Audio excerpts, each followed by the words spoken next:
welcome to a very special episode with a very special person, aside from my co-host. I'm Boom Gonzalez. On this episode, we talk growth, strength, and the journey of one Bernadette Pons. I'm Lala Tunay, and this is Starting Lineup. Jesus, may Dwight Ramos ka pa! Angel? Oh, Angel! Somebody's getting it back. CC Rodina feeling it. Look at this back. KQ once again. Fajardo delivered. What a drive inside!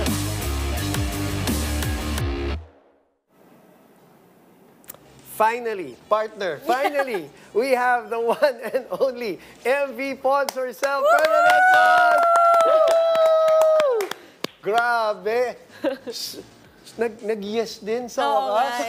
Tagal-tagal na tayong iniiwasan, Mela. Bumigay din Medyo si Bernadette. napagod mag-ipon ng MVP Awards. Umuwi muna. No, but we're so thankful na finally you're here at Starting Lineup for the very first time. Naghintay munang mag-MVP bago pumunta dito. Para madaming pag-uusapan. Alam mo yan na lagi ko gino-joke kay Gemma eh. Gemma, sabi ko, nagpapakita ka lang pag nag-champion kayo eh. Ganun. But anyway, sige, simulan, mag-backtrack tayo konti, no? Dahil since hindi ka pa namin nakakasama dito, yung reinforced conference muna, simulan natin nun. Siyempre, bago pumasok yung reinforced conference, alam nyo na, nawala yung Big Three. Diba? Alam, pinagplanuhan nyo na yon. Nung nalaman mo na gano'n ang mangyayari, ano yung unang naisip mo? Kasi I'm sure as a fan, kunwari, ikaw Creamline fan, malaman mo walang Big Three. Una mo siguro isipin, di ba? Kayo or ikaw, anong naisip mo niyan? Ako personally, to be honest talaga, hindi talaga ako nag-doubt sa team. Kasi alam ko kung paano magtrabaho yung bawat isa sa amin. Nakikita ko yan everyday sa training. Tsaka alam ko na yung Creamline naman talaga, lagi naman teamwork. Hindi naman kami nagre-rely lang sa isa or dalawang tao. Pero bigat nun. Tatlo yun sobra. eh. Di ba? Kasi, mga MVP pa lahat. Actually, before, pag sinabi mo, wala si Eliza, parang Mahirap lahat worried na. Ngayon, tinatlo pa. Oo. Pero nakakatawa marinig na hindi sila nag-doubt. Talaga? Oo, ako, hindi talaga, promise. Kasi parang, alam ko nakikita ko everyday sa training kung paano magtrabaho yung bawat isa sa amin. Alam ko na kaya namin i-survive basta tulong-tulong kami. Teka, pero alam ko na mahirap, hindi talaga magiging madali kasi tatlo yung wala So malaking bagay din talaga sila. Sobra. And lalo na kung makapaglaro sila. So kaso nga, hindi sila makapaglaro. Manunukso lang ako, partner. Hindi mo ba inisip na, uy! Time to shine! Yes! Di ba pwedeng ganun? Ano bang inisip mo no? Na parang, ano mo ba, na madami akong mailalaro this conference? Actually, parang hindi pa yun nag-sink in talaga sa isip ko. Parang, nung nag-start na yung training, parang sinasabi nga ni coach sa amin na, kayo na yan, sino pa ba inaantahin nyo? So parang, nga no, kami na to. So parang, hindi namin talaga alam kung makakabalik sila in the middle of the season, ganyan. So parang sabi ni coach na, kayo na yan. So parang doon na nag-start talaga na, nga, kailangan na talaga. Kami na to. Pero partner, tatlong malalaking nawala. MVP pa. Pinalitan ng maraming double performances naman ito ni Pons. Pero beforehand ba, like, di ba, sinabihan na kayo ni Coach Sherwin na, kayo na yan, kayo na maglalaro. Pero personally, was there any like personal conversation you've had with Coach na, Pons, kailangan step up ka? Kasi, syempre, mga kapwesto mo, di ba, yung mga nag-sit out. Actually, wala naman masyado na one-on-one. Parang lahat talaga nare-remind niya na kailangan namin din talaga na magtulong-tulong. Kasi nga, tatlong key players namin yung wala. Alam mo, nung nabalitaan ko na si Bernadette obviously magjo-join sa Creamline, nag-alala ako eh. In all honesty, syempre, kinover kita buong college career mo, no? Alam namin ang kapabilidad mo. Alam namin although we understand na galing kang beach, going into indoors, so sabi ko, siguro they're going to ease her in. Pero magkakaroon ba to ng court time sa Creamline? Nag-isip ka ba na parang ganun? Dahil nga, nung time na yon naglalaro pa sila, Liza and all that. Actually, nung pagpasok ko talaga sa Creamline, hindi ko pa inisip yung playing time. Kasi Talaga? alam ko din talaga sa sarili ko na hindi ako makapag-perform ng 100%. Mangungondisyon ka pa. Hindi kasi yung injury ko, hindi pa talaga siya fully recovered. So parang sobrang struggle talaga ako nung pagdating ko sa team. And yun, sobrang grateful lang din na nabigyan ako ng break. Pero ang ganda rin na naging strategy niya na slowly but surely eh. Kasi nakita naman natin how it paid off nung dulo, di ba? Back-to-back MVP and even nung invitational, ang ganda ng pinakita niya. Pero pag-usapan din natin yun, no, magkaibang kupunan yung hinarap ninyo. May Akari na medyo younger squad, merong Signal na very familiar ka kasi a lot of them teammates mo nung college, di ba? So, sige po, once pag-usapan natin yung mga games na yan kasi triple-double ka lang naman doon sa dalawang mga finals na yun. Pang-reinforcement. Hindi, totoo. Pang-reinforcement siya, Mela, di ba? Ano yung, so, paano mo ginawa yung mga ganong performances na yan? Focus lang talaga ako kung ano yung role ko. Kung ano yung bibigay ko yung best ko every game. Yun lang din. Wala namang pressure from the coaches, from the management. Hinayaan lang kami nila coach na ilaro namin, na mag-discarte kami on our own. Pagka medyo alanganin na, doon lang siya mag-remind sa amin na eto na, kailangan, ganyan. Pero normally, hinayaan niya lang kami na maglaro kami kung paano kami maglaro. At ang pinaka-impressive doon sa mga, syempre, mga triple-double and all that, is yung defensive numbers. Yeah. Diba, offense, alam naman natin. Even nung college, syempre, diba, magaling ka na mag-receive, magaling ka na mag-dig. Pero parang umiba rin yung level mo dito sa Creamline. And you're nodding yes. Why? Bakit siya umakyat dito sa professional sa'yo? Siguro una-una, maganda lang din talaga yung sistema ni Coach Che. Parang, kumbaga, yung pattern ng depensa namin, doon lang din talaga napupunta yung mga bola ng kalaban. So parang sobrang minsanan lang na talagang maghahabol talaga kami. And pangalawa is yung experience ko din talaga sa beach. Kasi tagal ko rin nag-focus sa beach. Sobrang laking bagay din talaga yung experience namin internationally. Kasi dalawa lang kami naglalaro, tapos sa Sands pa. Eh dito, 6 na kayo sa court. Konti lang yung area na i-cover mo. So, mas madali. Actually, naisip ko yan, kayo ni Cici, kung isingit natin si Cici sa usapan na to dahil matagal kayo magkasama, yung ranking nyo sa depensa pareho mataas, di ba, in the conferences that you played in. So, it makes sense, talaga yung beach volleyball. Parang pinaliit nila yung court nung nagbalik na sa indoor. Pero since you mentioned na rin yung beach volleyball experience niyo, no? Kanina nagulat ako, sabi ko, ilang years ka na nga sa Creamline? Parang ang tagal na kasi. So, 1 year pa lang. 1 year? Ang dami nang nangyari. Pero i-bridge siguro natin yung journey na yun, no? Kasi from beach volleyball, then nag-indoor. Tapos, I think si Cici medyo agad nakakuha ng playing time eh. But for you, we did talk about how gradual but sure the journey was. Pero during that time na medyo pabalik ka pa lang, and syempre galing din sa injury, did you ever thought na, yung mga kasama ko, nag-flourish na sila? May mga ganun bang thoughts? Wala. Kasi hindi kasi ako ganun na tao din. Kumbaga, focus lang ako sa sarili ko. Happy ako sa mga na-achieve ng mga kasama ko kung nagbo-boom sila. Basta ako, alam ko din sa sarili ko na darating din ako dyan. Parang hindi ko, sobrang Hindi patient ko din minamadali, talaga yes. sa sarili ko. Kasi alam ko na mabibigyan din ako ng time. Habang nagpapakita tayo ng mga pictures from the championship, at sinasabi natin yung mga numbers ni Bernadette, at baka nakalimutan nila yung mga career high niya na 28 points, 24 excellent Maliit na receptions, bagay. 17 excellent digs. Para malaman ng mga tao na ganun ka. Kaya hindi ako nagbibiro pag sinabi ko reinforcement numbers, di ba? Then 19 points, 13 receptions, 12 excellent digs, and of course yung mga ranking mo nga sa depensa at saka sa opensa. Okay, MVP. Wow, di ba? I mean, yung tatlong nawala sa inyo, Alyssa has 3, Tots has 3, Gemma has 1, tapos sumama ka ngayon, di ba? Obviously, hindi ka pumasok dyan para mag-MVP, but ano yung una mong naisip nung ikaw na yung tinawag na MVP? Actually, hindi ko talaga din in-expect. Basta yung focus ko lang din talaga kasi is yung every game namin. Pero tapos na yung laro, Bernadette. Tapos na, ina-award ka na ng MVP. So ano iniisip mo no nung ina-award ka na ng MVP? Both finals MVP. Hindi ka naiyak, no? Hindi ka naiyak. Hindi kasi siya hindi? crier as a person. Bagay, oo. Parang chill lang talaga siya.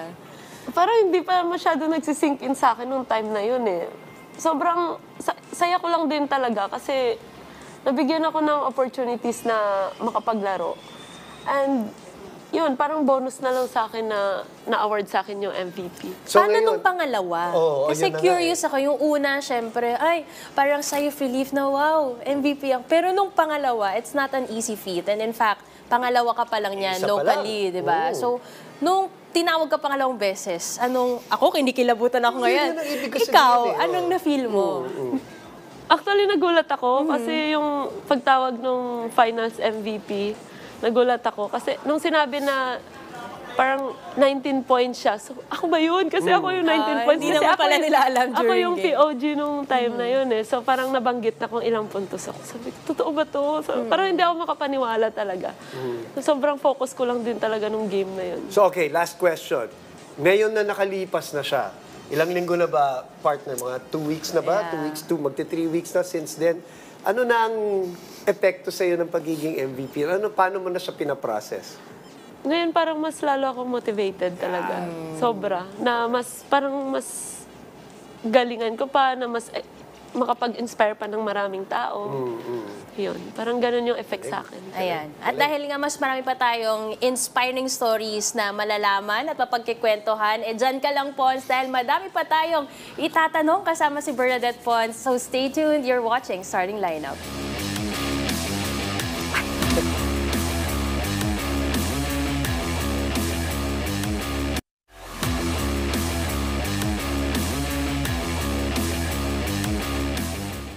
Welcome back to Starting Lineup, and still with us, joining us on a special segment is the PVL Invitational MVP and Finals MVP, Bernadette Pons. Now, Ponsi, kanina ang dami natin pag-usapan, pero syempre bitin na bitin ang fans mo. Marami silang inabangan sa'yo. So, balik na tayo dito, usapang Creamline. Sabi mo nga, 1 year ka pa lang dyan. But prior joining Creamline, how was it like finding your place in the team? Kasi syempre, when you look at it on paper, sa roster, Bigat. uy, yung mga kapwesto ko, medyo bigatin. And Bernadette Pons is not someone na kilala natin na second stringer, di ba? She's always a starter. So, initially, what are your thoughts nung joining the team? Expected mo ba na, ay, medyo limited muna ako, and then, sige, aakyatin ko yung place ko. Kwentan mo kami. Yes, expected naman yon kasi talagang mag-stick naman talaga si coach sa kung ano yung Nakasanayan? kung ano yung normal na first six ng team. Kasi matagal na rin sila magkakasama eh. Basta ako, lagi lang talaga ako ready pagka tawagin ako ni coach, kung saan niya ako gagamitin, lagi ko lang prepare yung sarili ko. Pero sa team naman kasi sobrang healthy competition lahat. So, yun nga yung sabi ni coach na parang nahihirapan din siya kasi hindi niya rin alam kung sino din talaga yung gagamitin niya. Kaya parang nakakatuwa din kasi sobrang competitive ng bawat isa sa team din. Lagi namin naririnig Yes. yan. Sa mga nakakausap natin through the years of Creamline na the competition during practices, napakatindi. No? Lagi, so consistent naririnig Yes. natin. Gaano katagal, in your opinion, ikaw nakasettle into the Creamline system? Sabi, yung pagpasok mo, nadalian ka ba or medyo nagkaroon ng adjustment period for you? May adjustment period. Kasi una-una galing ako ng beach din eh. Yes. Kasi magkaiba din yung beach saka indoor. Correct. So, yun yung pinakaunang adjustment din talaga. And then yung pangalawa, yung sistema ni Coach eh. Kasi hindi pa ako familiar din talaga first time ko sa kanya. So yun, parang month lang or more than a month naman. Kasi sobrang nag-observe lang din talaga ako nung bago pa ako. Sobrang observer ko. And parang mabilis ko lang din naman siyang na-adapt. Tapos, well, that's because mataas ang volleyball IQ mo rin, ano? What was your initial role? Nung in-offer sa'yo to na part ka na ng Creamline, ano yung unang role na dapat gagampanan mo? Nung buo pa yung lineup? Yun, pag yung unang parang pinaserve serve ko, Specialist. palit sa gitna, sa middle. Parang serve tapos depensa. Serve and Yun sweep. yung, opo. Yun talaga yung una.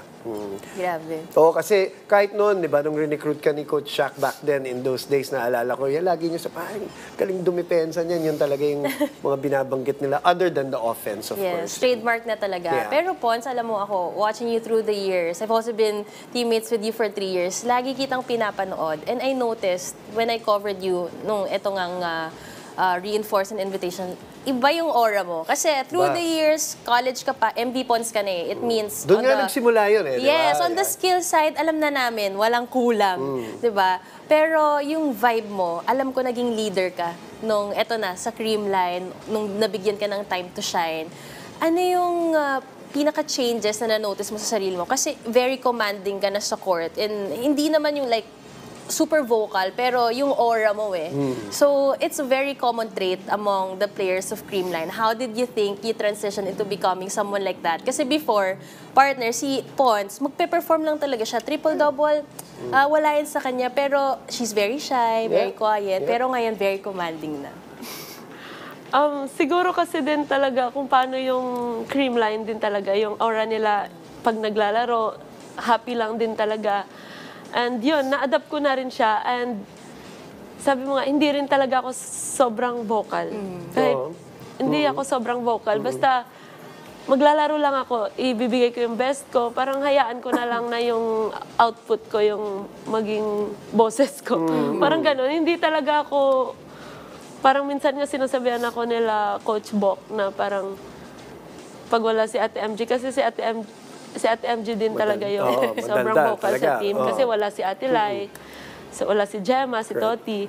So parang sinasabihan ako ni Boki na ikaw na yan, magsalita ka, ganyan. Parang ako parang gusto ko lang mag-perform lang. Parang ewan ko, ba't hindi ako masyadong nagsasalita. Pero so anong nag-iba sa'yo? When you joined Creamline at eto na, nandyan ka na sa system, naglalaro ka na ng madalas, anong na-discover mo sa sarili mo from a volleyball standpoint, na hindi mo pa naranasan or hindi mo nakita sa sarili mo when you were playing for the Philippine team sa beach or with FEU? Feeling ko iba yung focus tsaka composure ko talaga ngayon. Kasi parang simula nung pagpasok ko sa Creamline talaga, yun yung pinakauna kong natutunan din sa kanila. Grabe yung composure, yung focus, kahit sobrang crucial moments. Kahit dihado na, no? Oo, parang andun talaga yung kahit sobrang nagkakagulo na lahat, sobrang layo ng lamang, pero yung focus ng bawat isa sa team, dun lang sa point na to. Parang hindi sila nag-iisip na, uy, kailangan natin yung ganito. Parang every point talaga nandun yung focus nila. Alam mo, Pons, naalala ko last year, nung magsa-start ka palang bumalik sa indoor, na-interview kita, and you sounded very, parang fangirl eh, na parang ang mga sagutan niya before, she's excited she'll be playing alongside her idols, ganyan, pero ngayon very comfortable ka na with them. Balikan natin yon kasi yung naging journey mo ngayon, naging transition mo, ano sa tingin mo yung pinaka-inspiring sa journey mo, and was there ever a moment na meron kang, si Alyssa, sabi mo nga idol mo siya, meron ba kayong na-share na moments na hindi alam ng mga fans? Mga pep talk, ganyan. Kasi si Ate Lai naman talaga, lagi sobrang ganda niyang, I admire her talaga, college days pa lang. Correct, yes. Nanood ako nung last playing year niya sa UAP, at sobrang napaiyak niya ako doon sa, kung paano siya naglaro. Tapos parang, curious ako noon, paano ba si Ate Lai as a leader, ganyan. So, sobrang grateful ko din na napunta ako sa Creamline kasi nandun siya. So, parang doon ko na-experience, ay, ganito pala siya. And sobrang, she's a very great leader din talaga. So, parang... Why is she a great leader in your opinion? Kasi sobrang galing niya magdala ng kasama. Hindi siya yung... Basta, lahat papakinggan niya.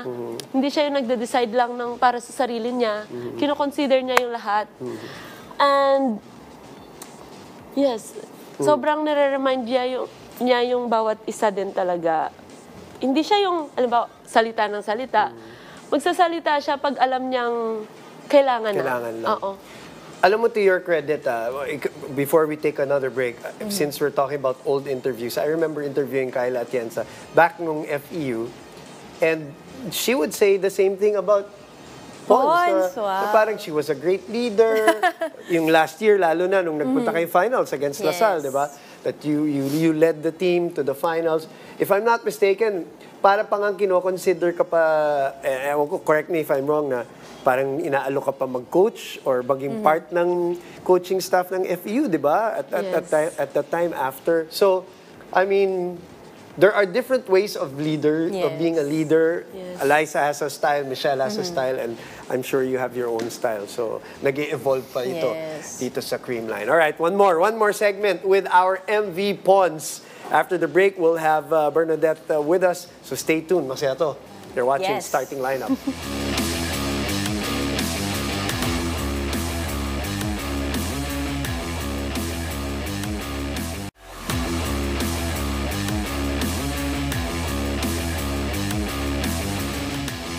Welcome back. You're still watching Starting Lineup with our double MVP, MV Pons. Hindi pa siya siguro sanay, no? Kaya inuulit-ulit namin. Nagki-cringe siya pagka naririnig niya, no? Bernadette Pons as our MVP. Okay, sa ating, itong segment na to, Bernadette, magre-reminisce tayo pero magpapakita tayo mga moments.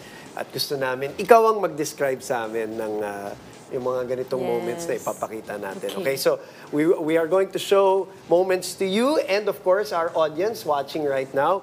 Our first moment, siyempre pag-uusapan natin yung mga Grand Slam moments and the run of Bernadette here with Creamline. Ano naaalala mo dito? Ano ba ito? Nung introduction ba to? Yes. Introduction. Diyan tumayo yung balahibo naming lahat. Lagi naman Invitational na introduction. Tapos, yung pag, di ba, nag-introduce sila kung ano yung mga na-achieve mo rin before. So parang nakakilabot. Tapos sabay yung mga tao nag-chant sila, MV Pon. So parang, natay yung balahibo. Yan ang gusto ko makita. Yung gusto ko marinig kay Bernadette. Kasi para laging nonchalant to Pero Pero laging relax. Ay, chill. parang ngayon palang na-absorb yung from 3 weeks ago. Pero nung time na yon, kasi di ba bago yan ang game Yes. Did it affect your game? Did it make you more inspired? Or at first medyo nape-pressure ako ganun. Nung start ng first set, sobrang hyper ko. Alam mo yung parang hindi ko masyado makontrol siya. So parang sabi ko, kailangan ko ikalma yung sarili ko kasi alam ko na mas makakalaro ako ng maayos, mas makapag-isip ako ng maayos pag kalmado ako. Kasi nung first set na yun, grabe, parang lahat ng palo ko gusto kong ibaon. So parang mabablock ka lang din. So parang MV Pons. sabi ko, hindi pwedeng ganito. Kailangan kong kumalma. Kasi sobrang hyper ko nung moment na yun. Nakakatawa, self-aware na talaga. Ngayon, mature na. Marami na rin pinagdaanan, partner.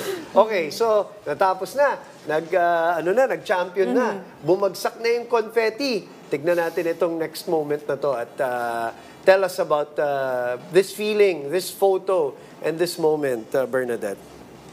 Ayan, sobrang saya ng feeling na yan kasi yan yung pang Grand Slam namin And sobrang saya din kasi part ako ng tatlo na yan. Nandyan na ako. So nakakatuwa. Oo nga, baka Very good ikaw ang point. missing piece. Good point. Kasi for so many years, they've Hinahabol attempted, di ba? nila. Laging falling short. Kailangan pala MV Pons pang diinan. And it happened pa at a time na nawala yung mga ibang MVP, no? Ikaw nga yung parang over the top sa kanila. Tsaka mahirap yun, nagse-celebrate ka na reinforce, biglang mag-invitation ka ulit. Yes, sobrang hindi nga na... Actually, parang hindi ko nga na-feel na nag-champion kami ng reinforce. Kasi diba? parang after ng reinforce, yung focus na namin Next nasa game invitational agad. na Kasi one day rest lang. First time namin maglaro ng hindi kami nag-training nun kasi kailangan namin magpahinga. Ang weird nung Sa first feeling, but you game still na won. And that's why we're celebrating it. Alright, next photo naman tayo. Our next photo will be with, yan. Dalawa lang naman. Award niya. Normal lang. Double MVP. Tell us Sabi ko about nga, this. hindi ko siya masyado naramdaman talaga. Kasi nga may next na conference. So parang, yun din yun. Oo. Yun din yun. Kasi alam mo yung Creamline, I think if it were any other team, baka nag-chill sila ng konti kasi may na-achieve sila Or, di ba may option? Kaya lang sila, may hinahabol din talaga sila na feat. So I think that's why yung common niya na answer is focus agad sila dun sa Makes next, sense. diba? Okay, Yes. makes sense. Okay, but speaking of next, ito naman ang ating next photo. Ay, sabi mo po, hindi ka naiiyak. Parang ngayon pa lang. Kailan to? nung School pag-graduate ko, graduation. 2017, Okay. graduation. Okay, Okay. tell us. Yes. Tell us about Si this. nanay at si tatay. Explain mo sa amin. Kwento mo sa amin to. Itong moment na to. Yan yung pag-graduate ko. Sobrang sarap lang din sa feeling kasi parang dati, yung goal ko lang naman is makatapos lang ng pag-aaral ko. Hindi ko naman in-expect na makapaglaro pa ako or what. Tas nasa UAAP pa, ganyan. And sobrang saya kasi alam mo yung sobrang happy din ng parents mo. Di ba nag-award ka na scholar athlete?